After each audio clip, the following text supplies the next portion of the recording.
Radioactive material found in shrimp. Should we be concerned? Hi, my name is DJ and I have a master's in health physics.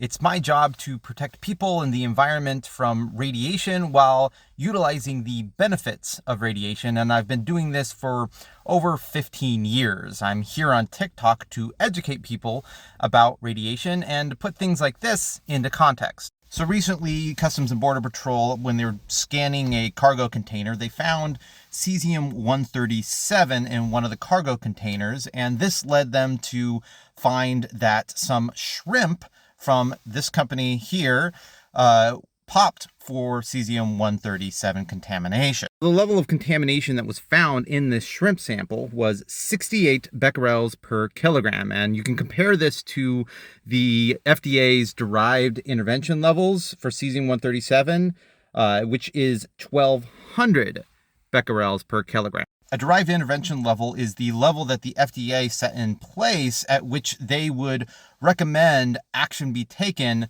where you don't put that out to market. And as you can see here, 68 is well below that action level of 1,200 becquerels per kilogram. So what does that all mean to you? These levels that we find here can actually help us do a calculation to determine what would happen if maybe that shrimp didn't get stopped by Customs and Border Control. What would happen if that would have gone out into the market and everybody was eating at those levels of contamination? Now, that derived intervention level of 1,200 becquerels per kilogram, that is the level of contamination if it was to be a normal part of a person's diet that they consume throughout an entire year. It would result in 500 millirem dose. Millirem is the unit that we use for measuring dose of radiation to an individual.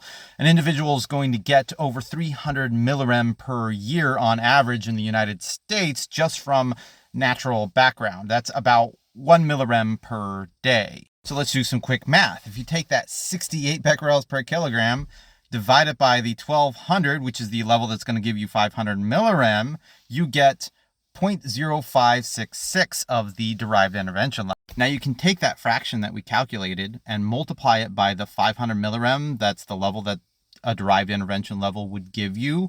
And that calculates out to about 28 millirem. So if you ate this shrimp as a normal part of your diet throughout an entire year, you would get approximately 28 millirem dose. And if you divide that by the days in a year, you're getting less than 0.1 millirem per day. And remember, an average person gets about a millirem just from natural background. So how concerned should we be when it comes to increasing your dose by about 10% every day? Well, not much at all. A 10% increase is within the natural variation of background radiation that we get anyways. And the effects from background radiation and man-made are the same when you put it into the millirem context. So why is it that the FDA is intervening at such low levels? And this gets into more my opinion and what I think is going on. I've personally gone through these scenarios with people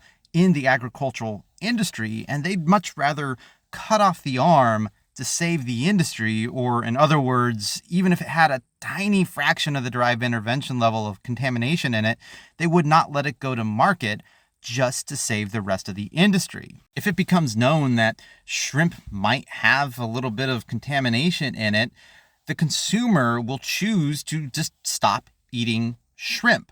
So it behooves of an industry to decide to stop any level of contamination, even if it's inconsequential, from reaching the market. So in my opinion, this is more of a public perception thing and possibly saving the industry or making it to where the public aren't concerned about eating shrimp.